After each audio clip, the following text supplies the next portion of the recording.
ஏன் லோக்கல்ல இருக்க மாட்டை நான் கிராஸ் பண்ணி எடுக்கலாம், எனக்கு வந்து வெயிலுக்கும் தாங்கும் மழைக்கும் தாங்கும். நீங்க 8 கிலோ கொடுக்குற இடத்துல நான் 2 கிலோ கொடுத்து நீங்க 100 ரூபா சம்பாதிக்கிறது நான் 50 ரூபா சம்பாதிச்சுட்டு போறேன். இந்த கான்செப்ட் நீங்க எப்படி பாக்குறீங்க? இப்போ 50 ரூபா உங்களுக்கு போதும்னு நினைக்கிறீங்களா? இல்ல ப்ரோ, வேலை குறையுதுல, ரிஸ்க் குறையுது, வேலை குறையுது. ஒரு மாசத்துல வாழ்வாதாரம் ஒண்ணு இருக்கு இல்லைங்களா, விலைவாசி உயர்வுன்னு இருக்கு, லைஃப் ஸ்டைல் மாறுது. இப்போ ஒரு 10 வருஷம் 20 வருஷத்துக்கு முன்னாடி போய் நீங்க இந்த 50 ரூபான்னு சொன்னீங்கன்னா ஓகேன்னு நீங்க மைண்ட் செட் இருக்கும். இப்ப காலத்துல ஒரு மினிமம் ப்ராஃபிட் அப்படின்றது நம்மளால வந்து பண்ணி ஒரு பிசினஸ் ரன் பண்ண முடியாது. ஏன்னா எல்லா நேரத்துலயுமே அந்த பிசினஸ் வந்து டாப்லயே போயிட்டு இருக்காது. ஏதோ ஒரு இடத்துல ஒரு அப் அண்ட் டவுன் வரும். அப்போ நீங்க மினிமம் ப்ராஃபிட்லயே ரன் பண்றீங்க வைங்க, எனக்கு இவ்வளவு வந்தா போதும் அப்படின்னு சொல்லி கம்மியான பலரை வச்சுட்டு கம்மியான இது போகும்போது ஒரு கட்டத்துல அந்த மாடு ஒரு 3 மாசம் செனை பிடிக்காம போகுதுன்னு வைங்க இன்கேஸ், அது அதுக்கப்புறம் தள்ளி 4வது மாசம் செனை பிடிக்குது, அதுக்கப்புறம் நீங்க அந்த பால் கறவை நிறுத்தினீங்கன்னா அப்போ பின்னாடி பாலே இருக்காது. ஒரு வருஷத்துக்கு அந்த மாடை வளர்க்கணும். அப்படி வளர்க்க முடியலன்னா அது வெட்டுக்கு வைப்பீங்க, இல்லைன்னா வத்தக்கரையை வைப்பீங்க. அப்ப என்னன்னா போட்ட முதல் போயிடும், வெறும் அந்த இருக்கிற காசு தான் வரும். அப்போ வருஷம் இதே பிராக்டிஸ் நம்ம பண்ணிட்டே இருக்கும்போது நீங்க உங்களுடைய வருமானம் வந்து அதே ஸ்டேஜ்லயே இருக்கும். புரியுது. இப்போ ஒரு கவுல நீங்க 50 ரூபா போதுனீங்களா, அடுத்த வருஷம் ஆனாலும் அதே 50 ரூபா தான் வாங்கிட்டு இருப்பீங்க. ஆனா ஃபீட் ரேட் இன்க்ரீஸ் ஆகும், உங்களுடைய தேவைகள் இன்க்ரீஸ் ஆகும், அடுத்து உங்களுக்கு குழந்தைகள் வரலாம், அவங்களுக்கு தேவை வரும். அப்ப உங்களுக்கு 50 ரூபா வச்சு ரன் பண்ண முடியுமா? முடியாது. அடுத்த வருஷம் போவீங்க, மறுபடியும் இந்த மாடெல்லாம் போயிடும், மறுபடியும் கம்மி ரேட்ல ஒரு மாடு வாங்கி வைப்பீங்க. அப்ப என்னன்னா மறுபடியும் அதே 50 ரூபா தான் வரும் நம்மளுக்கு. மிஞ்சி போனா பாலோட ரேட் இன்னொரு 1 ரூபா 2 ரூபா வச்சு பண்ணலாம். ஆனா மித்ததெல்லாம் ரேட் ஏறிடும். மில்க் சம்பந்தப்பட்ட எல்லா ரேட் ஏறிடும். இந்த சைடு பாத்தீங்கன்னா உங்களுக்கு டிரான்ஸ்போர்ட் ரேட் எல்லாம் ஏறிடும், உங்களுடைய விலைவாசி உயரும். ஆனா பால் ரேட் அப்படியே இருக்கும், உங்களுடைய மாடோட கறவையும் அப்படியே இருக்கும்.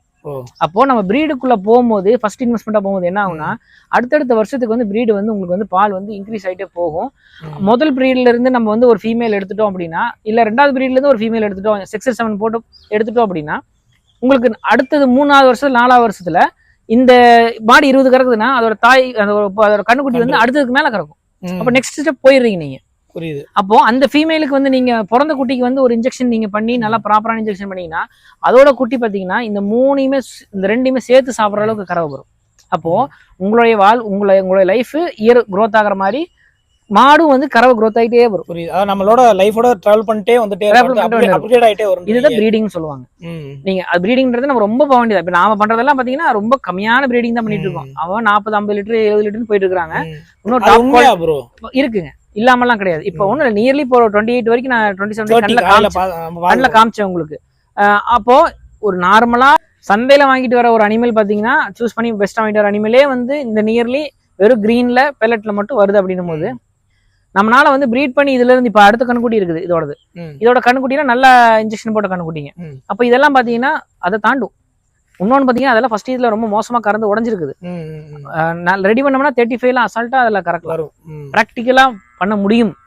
நம்ம என்னன்னா பயப்படுறோம், இந்த கிளைமேட்டுக்கு இது செட் ஆகுமா, இந்த கண்டிஷனுக்கு இது செட் ஆகுமா, நம்ம இதுக்கு. பட் எல்லா பக்கம் வளர்க்குறாங்க, நம்மளை தவிர எல்லாருமே வந்து பெரிய பிரீட் வளர்க்குறாங்க. நம்ம ஊர்லயுமே சைலண்டா வெளியில உலகத்துக்கு தெரியாத பாத்தீங்கன்னா நிறைய ஃபார்ம்ஸ் வந்து ரன் ஆயிட்டு இருக்கு. எல்லா ஃபார்ம்ஸும் பாத்தீங்கன்னா மேக்ஸிமம் 7 35 40 50 நாள வச்சிருக்காங்க, எல்லாருமே இருக்கிறாங்க. வெளியே தெரியறது இல்ல. அவங்க எல்லாம் வெளியே தெரிஞ்சு ஓப்பன் அவுட்டா பேசினாங்கன்னா அப்போ எல்லாத்துக்கும் ஓகே, எல்லா பக்கம் வருமாட்டு இருக்கு காமனாட்டு இருக்குதுன்னு சொல்லி எல்லாரும் தைரியமா பண்ணுவாங்க. அந்த வேலையை தான் வந்து நாம வந்து பண்றோம். எல்லாத்தையும் நம்ம உள்ள கூட்டிட்டு வரோம். பயப்படுறவங்களை வந்து நீங்க லைவா வந்து பாருங்க, பார்த்துட்டு இருக்கிற கவுஸை வந்து அப்கிரேட் பண்ணுங்க, பண்ணி நம்ம சொல்ற இன்ஜெக்ஷனை பண்ணுங்க, க்ரோத் பண்ணுங்க, பிரீட் பண்ணுங்க. அட்லீஸ்ட் அந்த பிரீட் உங்களுக்கு யூஸ் பண்ணினாலும் இன்னொருத்தருக்கு யூஸ் ஆகும். அங்க போச்சுன்னா அந்த மாடு வந்து மாடை நாளைக்கு வாங்கும் போது உங்களுக்கு யூஸ் ஆகும். அப்ப என்ன ஆகும்னா லைஃப் மேல ஏறிட்டே போக உங்களுக்கு வந்து மில்க்கும் ஏறிட்டு போகும், கவு வந்து க்ரோத் ஆகிட்டே போகும். நம்ம வெளியே போய் மாடு வாங்குறது கம்மி. செலக்டிவ் பிரீடிங் வந்து ரொம்ப முக்கியம். ஒன்னு இதுதான் ரொம்ப முக்கியமான கொஸ்டினே. இப்போ நீங்கள் இந்த மாடு வச்சுருக்கீங்க, நீங்கள் ஃபீட் பண்ணுறது நான் கண்ணார பார்த்தது வந்துட்டு ரொம்ப நாள் நீங்கள் சொல்கிறத நான் பார்த்தது வெறும் நம்ம சூப்பர் நேப்பியர் ப்ளஸ் வந்து பெல்லட்டு. அதாவது பிரித்து கொடுக்குறீங்க. நீங்கள் ஒரு ஹெய்ஃபர்னா ஒரு கெடினா எவ்வளோ கொடுக்கணும், கண்டுனா எவ்வளோ கொடுக்கணும், பால் மாட்டுக்கு இப்படி பிரித்து கொடுக்குறீங்க. ஆனால் பாரம்பரியமாக நம்ம வெறும் பருத்தி விதை புண்ணாக்கு தவிடு வச்சு தானே மாடு வளர்த்தோம். இப்போ வந்து நீங்கள் பெல்லட்லாம் சொல்கிறீங்க, ஒரு சில பெல்லட்லாம் வந்து இப்போ உங்கள் மாடு 25 லிட்டர் கறக்குதுன்னா நீங்கள் வாங்குற 35 ரூபா வரைக்கும் போகுது. ஒன்னொரு பெரிய பிரச்சனைனா நீங்கள் இங்கே கிடைக்கிற பிராண்டு ஆல் ஓவர் தமிழ்நாட்டில் நம்ம அசோசியேஷன் இருக்க மெம்பர் இப்போ நான் கூட இருக்கேன்னா எனக்குமே அது கிடைக்கிறது இல்லை.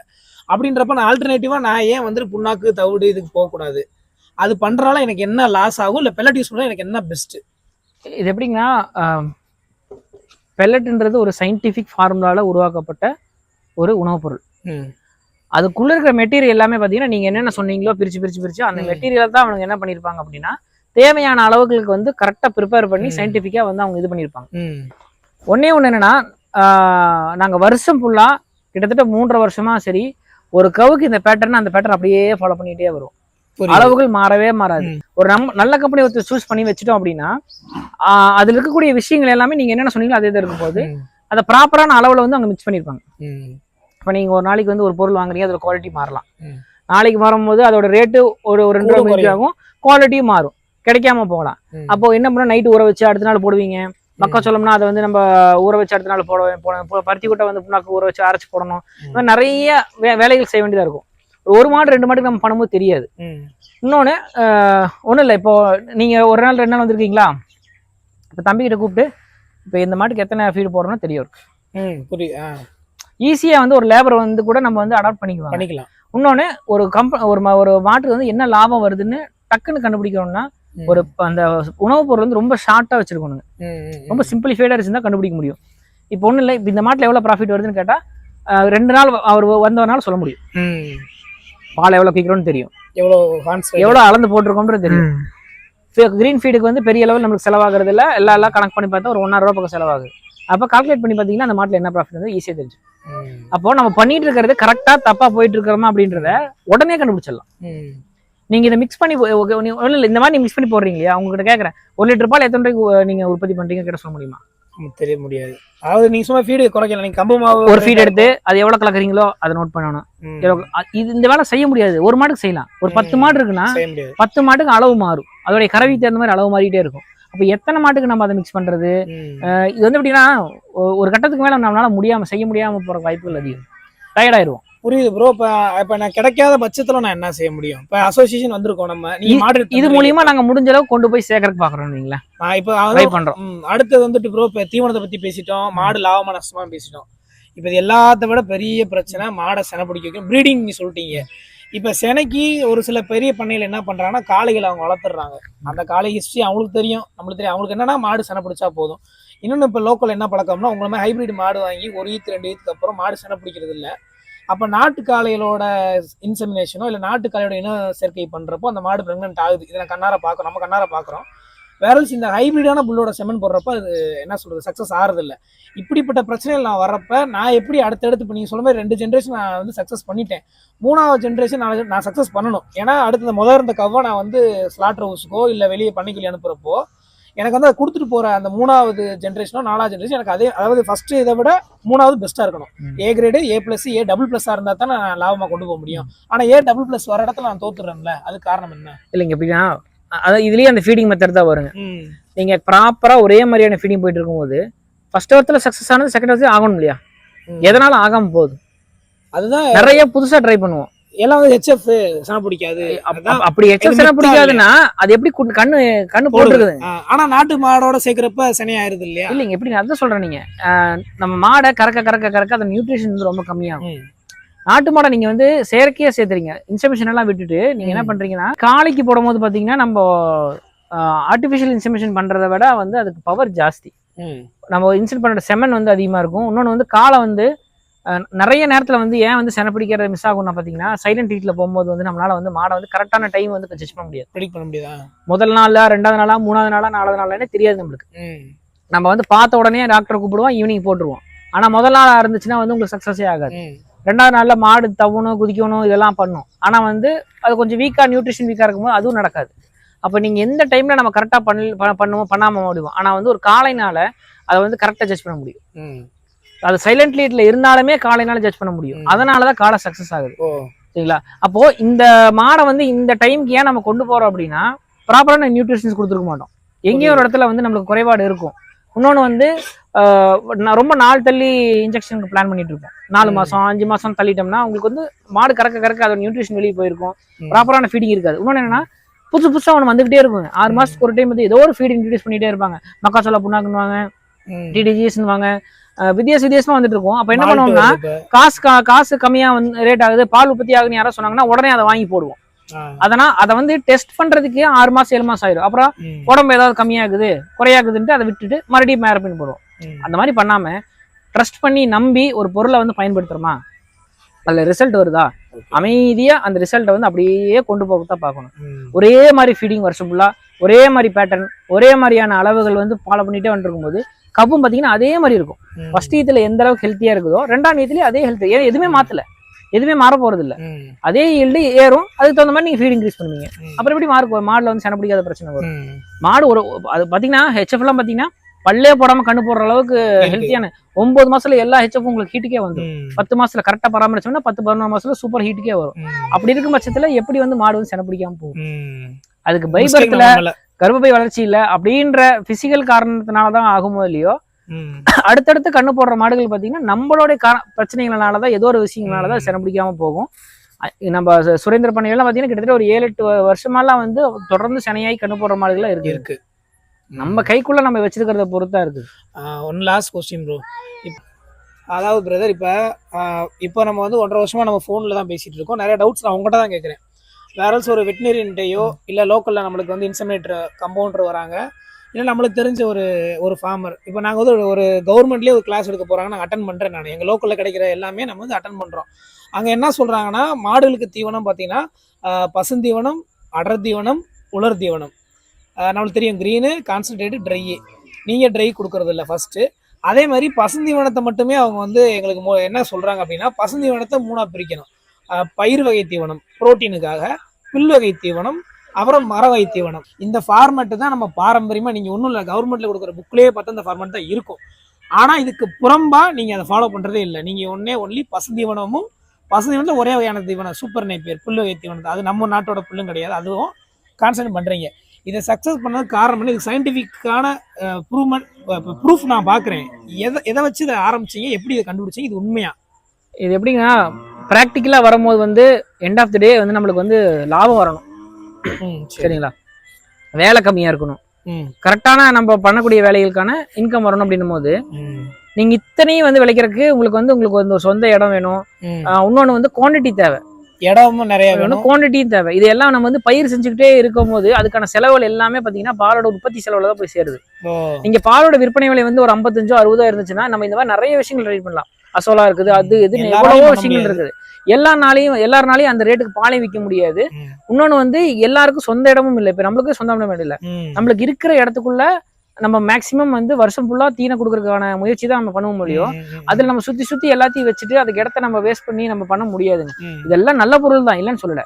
இன்னொன்னு என்ன நம்ம புரிஞ்சுக்க வேண்டியது என்னன்னா, பசுந்தீவன்றது மாட்டோட மேஜர் உணவா இருந்தாலும் ட்ரை மேட்டர் கால்குலேஷன்ல வந்து ஒரு அளவான சப்போர்ட் தான் பண்ணுதுங்க. ஒன்றும் இல்லை, இன்னைக்கு ஒரு மாடு வந்து சாப்பிட்டு இருக்குது, ஒரு 4 கிலோ பச்சை தீன் சாப்பிடலைன்னா ஒன்றும் பெருசா இல்லை, பெரிய எல்லாம் பால் டிஃபரன்ஸ் சாப்பிடுறது இல்லை.